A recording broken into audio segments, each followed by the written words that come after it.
What's up, Welcome Back to Nostalgia. Dave here in our podcast. What's going on in pop culture right now? This week, we got just a few things, but of course, headlined by Deadpool and Wolverine, the massive new film from Marvel.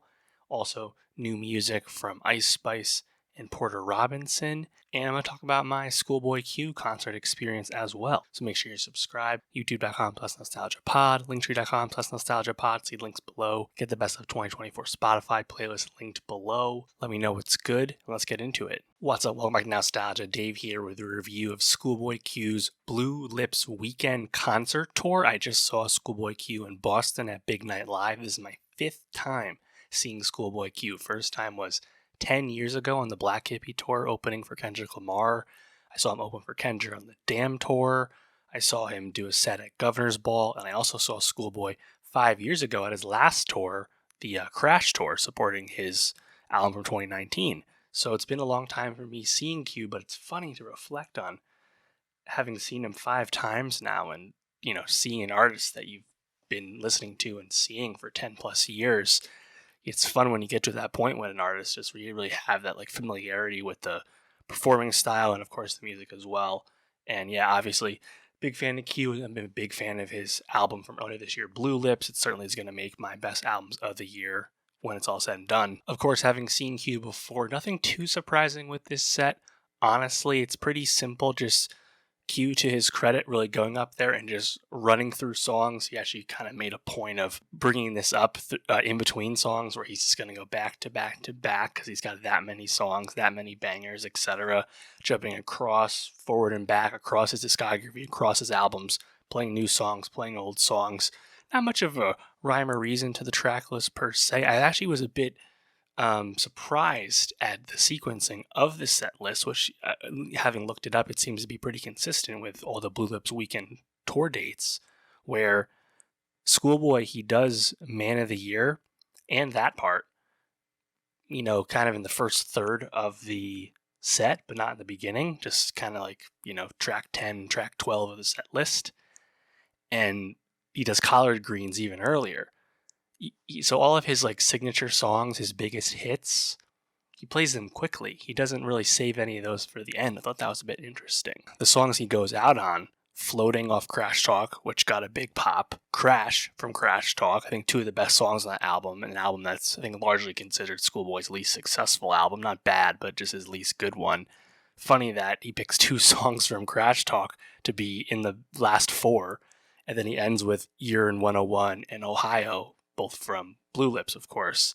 Interesting, just not what I would have expected. Honestly, my favorite sequence in the whole set, perhaps unsurprising to many Q fans, but it's right before that ending sequence where he does There He Go, Hands on the Wheel, and Blessed, back to back to back. Of course, all 3 songs off his landmark album, Habits and Contradictions from 2012. My only criticism of this, which was awesome, it's so fun to be in a room full of people knowing the words to those songs, having ScHoolboy, cut the audio, having DJ cut the audio, and people chanting back, There He Go, because they know the song so well.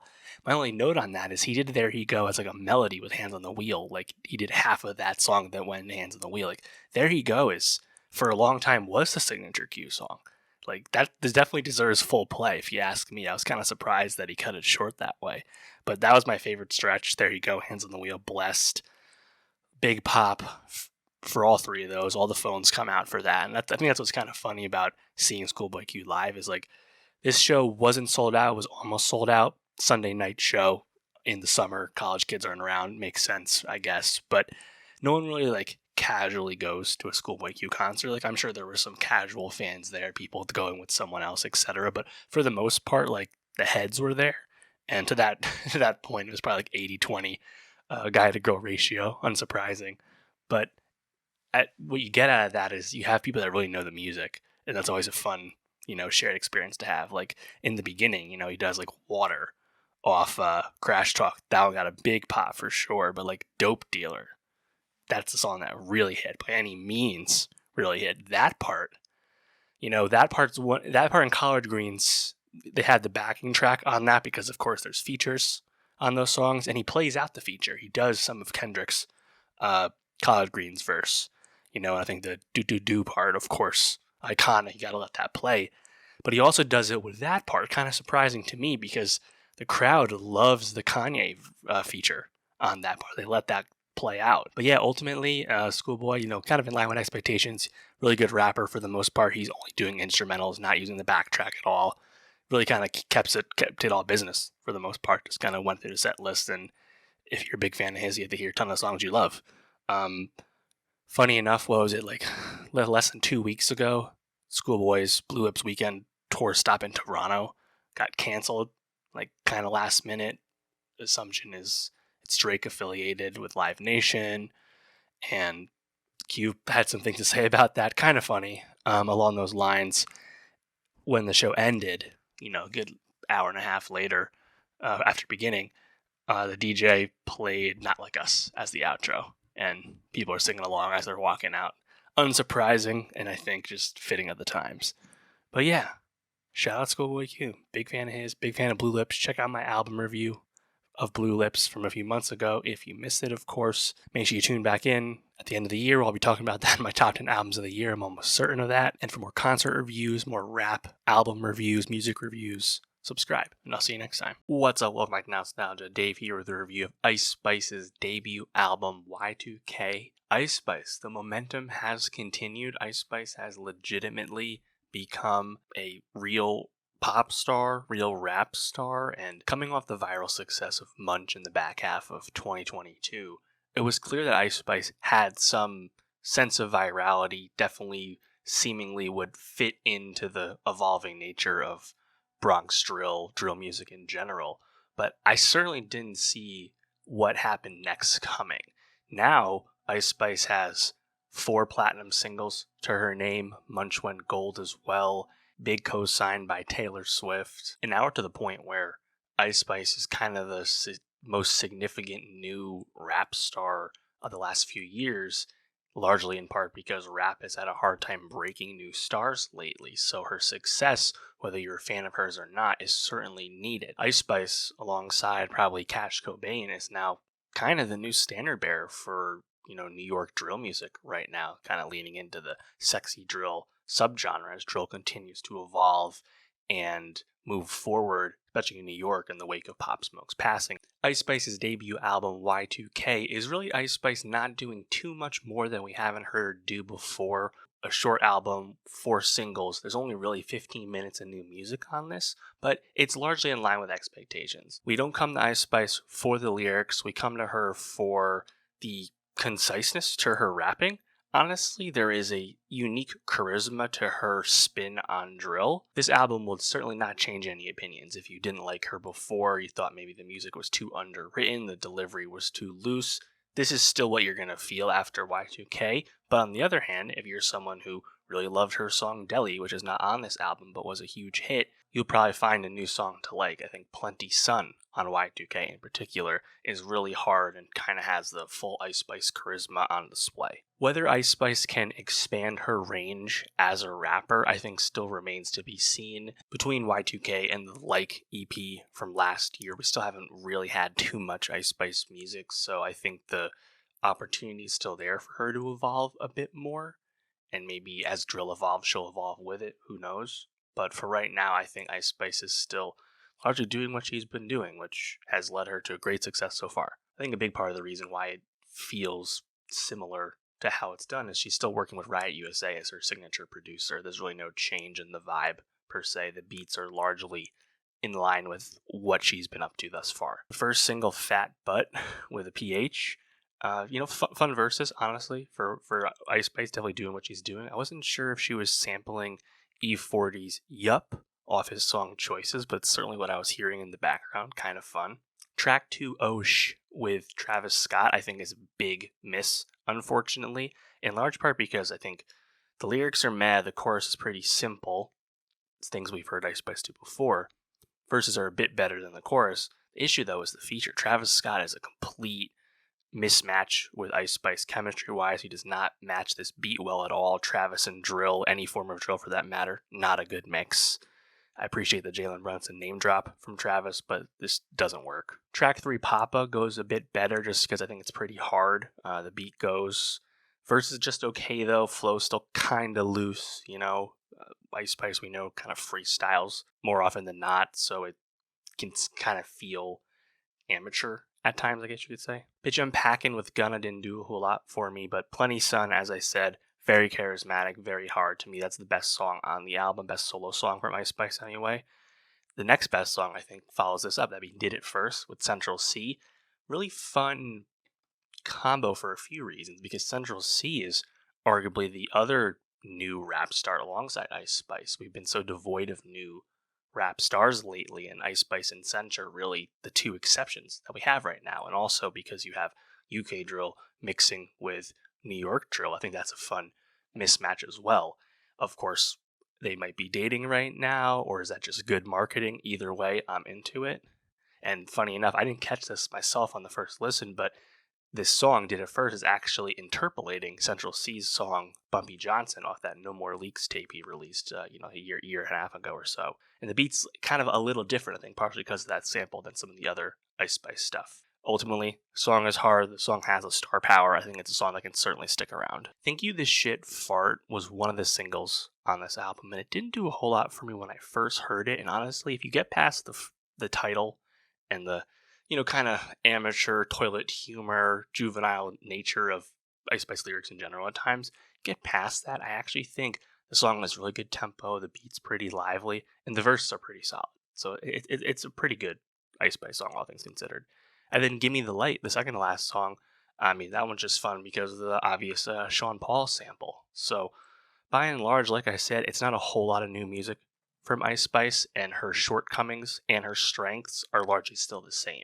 So I don't think anyone's opinion is really going to be changed one way or the other regarding Ice Spice. But I would not be shocked if maybe the Central C song or something else becomes a new hit for her. I mean, Think You the Shit and Deli, which is not on this, like, she's had hit after hit. Of course, Boy is a Liar Part 2, massive song for her and Pink Panthers. So the star power, the staying power, I think is legitimate. Like, we're way past like the question marks people had after Munch. So now to me it's just a question of how much better of an artist, more well-rounded artist can she become, or is she going to largely stick in this lower stakes swimming pool and just make fun music, and which is totally fine as well. We'll see. Remains to be seen. But let me know, what did you think of Ice Spice's Y2K? What was your favorite moment? What do you want to hear from Ice Spice next? And for more music reviews, more rap reviews, subscribe, and I'll see you next time. What's up? Welcome back to Nostalgia. Dave here with a review of Porter Robinson's third album, Smile. Only 3 years since the last Porter Robinson album, Nurture, back in 2021, an album that had been 7 years since his debut. And this 10-year span of Porter Robinson's career has seen Porter go through quite the artistic evolution and reinvention. Of course, that debut album, Worlds, largely in line with the traditional, bombastic, more mainstream EDM of the mid-2010s.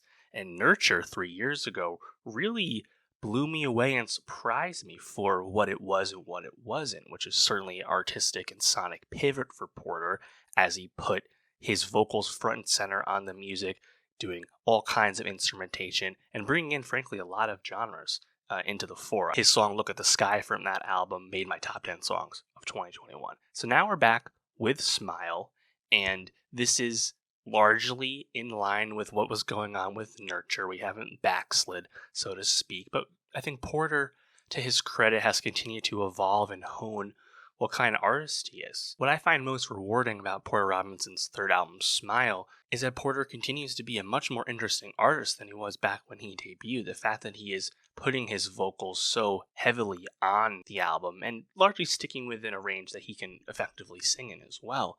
But the fact that he's able to get quite emo on this album, something I wasn't necessarily expecting, but he gets pretty introspective as well and quite personal and downtrodden alongside these other maximalist, big, synthy, more mainstream leaning pop bangers.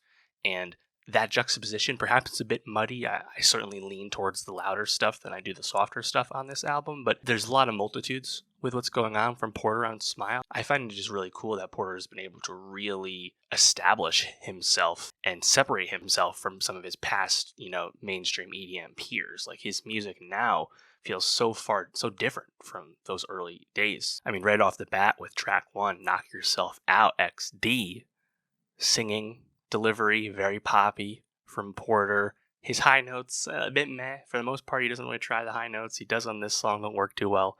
But there's like kind of fun sound effects over a pretty simple drum loop. And you get, I think, really fun, like crazy line deliveries on this. Like, I don't know my schedule on the 5th. Bitch, I'm Taylor Swift.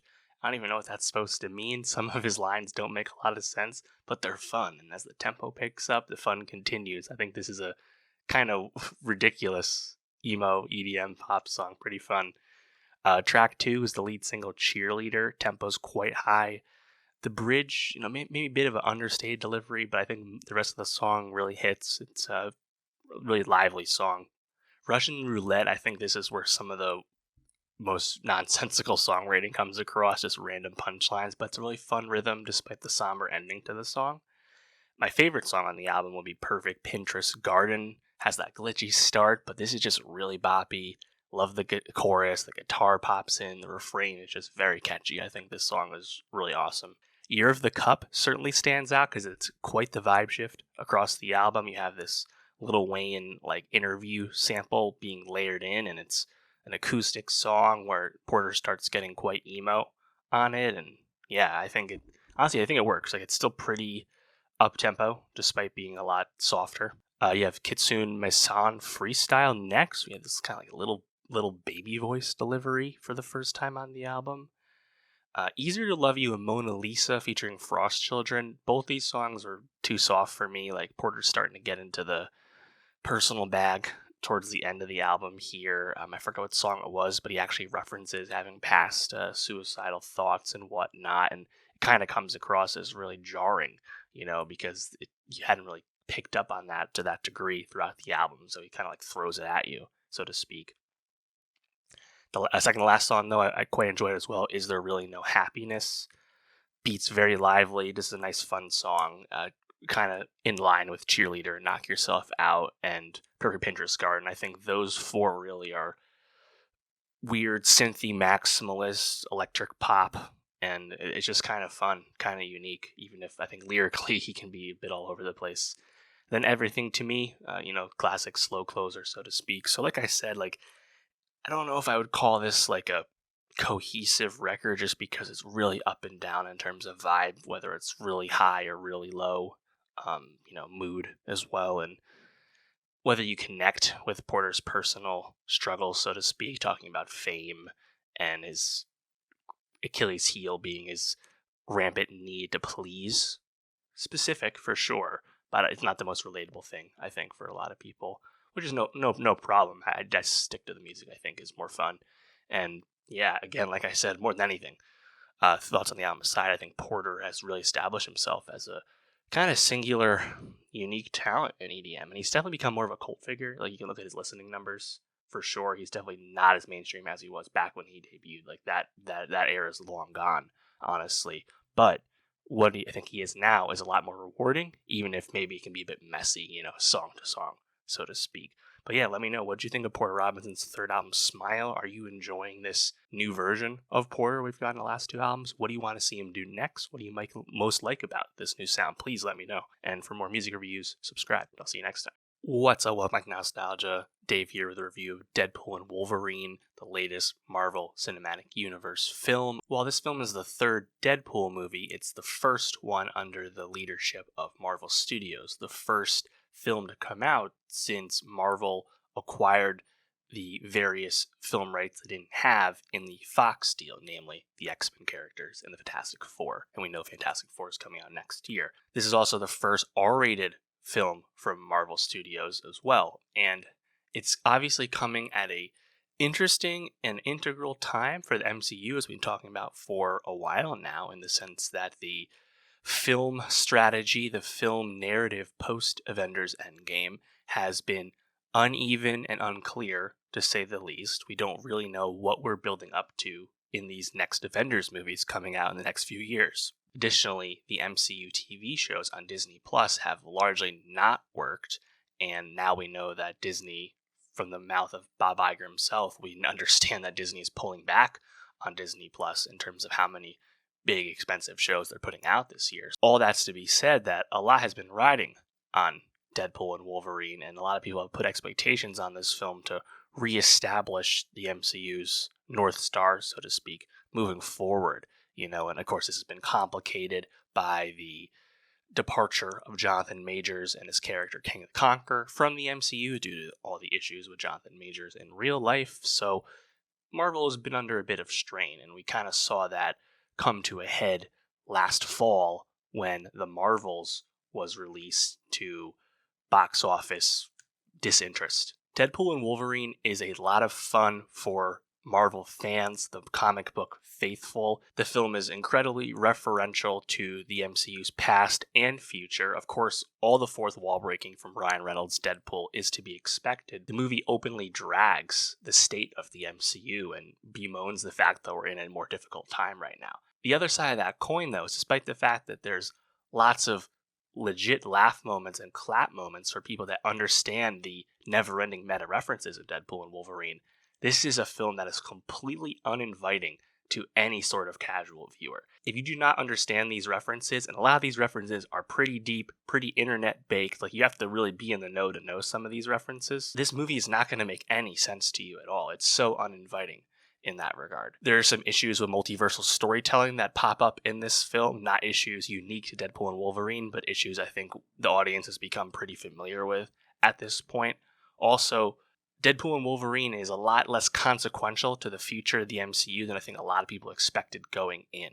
That being said, it's a really fun romp for what it is. It's awesome to be back with Hugh Jackman's Wolverine. The movie is quite reverent to the Fox X-Men films of the past, which I really appreciate. I have a lot of nostalgia for those films, despite their wild swings in quality for good and bad. So I think the film was ultimately successful for those intended audience members. And unfortunately, this is not a film that will change anyone's mind on the MCU requiring too much homework.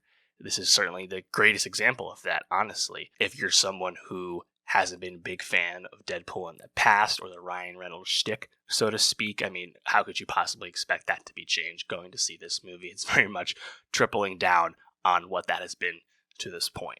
In a sense, I feel like Deadpool and Wolverine is almost the culmination of this degree of fan service, this degree of meta-ness in the MCU, and we kind of had this seeded with Doctor Strange in the Multiverse of Madness 2 years ago, where we had John Krasinski's Reed Richards appear on screen. Of course, a internet fan casting that didn't come to pass until it did in a different universe via that film.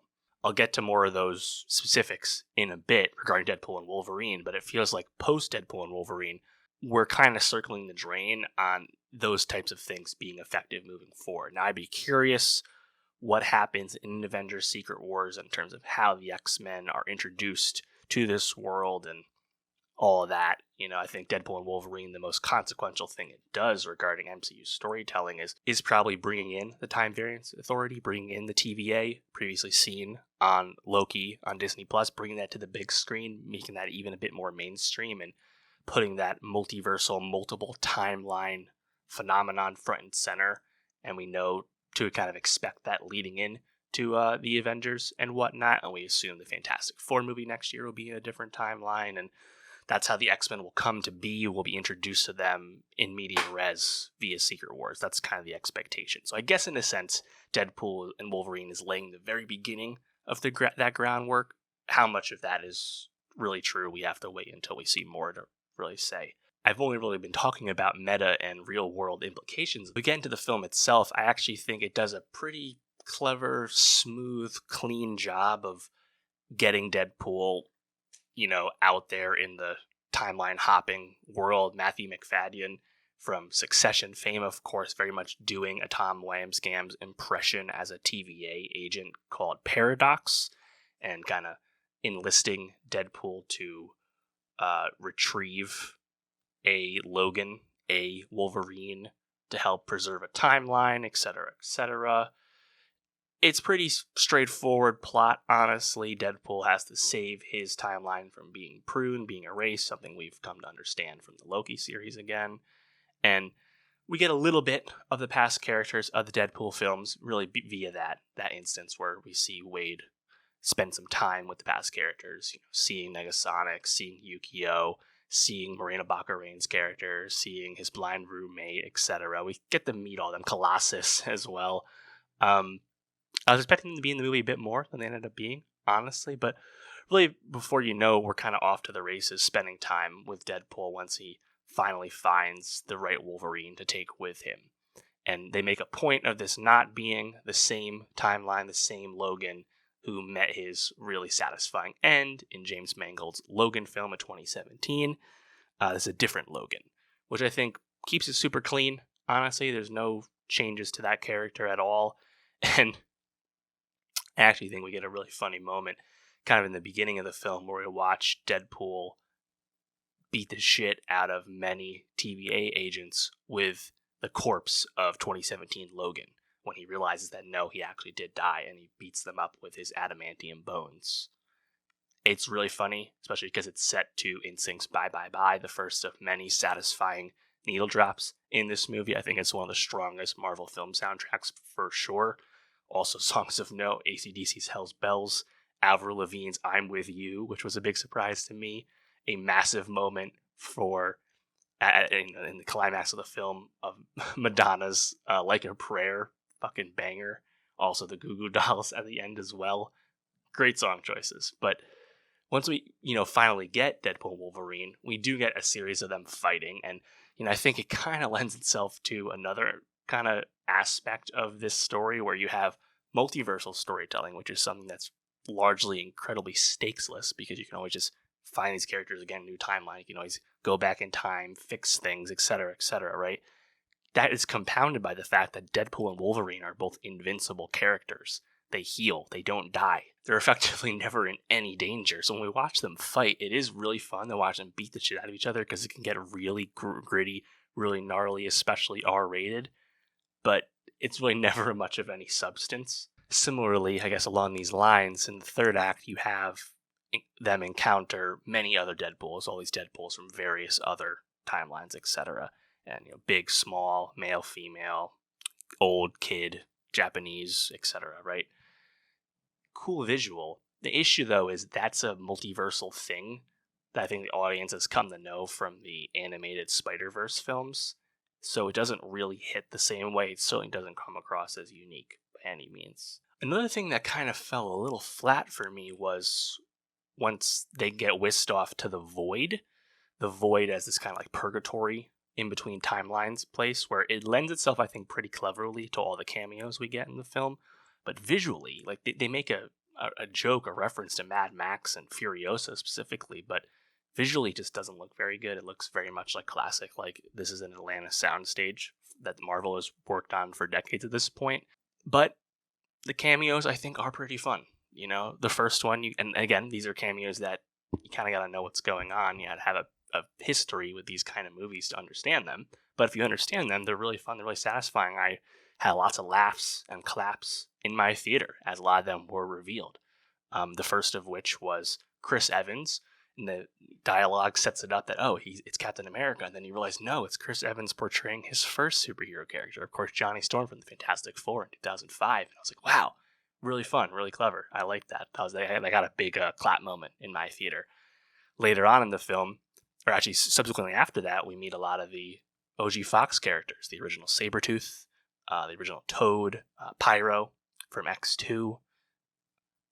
We see a Juggernaut dressed like Vinnie Jones was in X-Men The Last Stand, but played by a different actor, and really funny quip from Wade in terms of him being the third actor to play Deadpool, because of course there's a different Juggernaut in Deadpool 2, etc. Like, those are lines you don't get if you, haven't kept up. But then, of course, later in the film, later in the Void, we get introduced to someone we expected, Daphne Keene's X-23 from Logan. Of course, Daphne Keene, a good, 8 years older now, full adult at this point. She was just a kid in the movie. But then, the three kind of surprises. Jennifer Garner's Elektra coming back, which was spoiled ahead of time. That was announced. We knew that one. But the two big surprises were Wesley Snipes returning as Blade, big one, and then Channing Tatum returning as Gambit. And I say returning, that is the most meta of all drops, in the sense that Channing Tatum was circling and attempting to make a Gambit film at Fox for many years, and it was in development hell forever and just didn't come to be.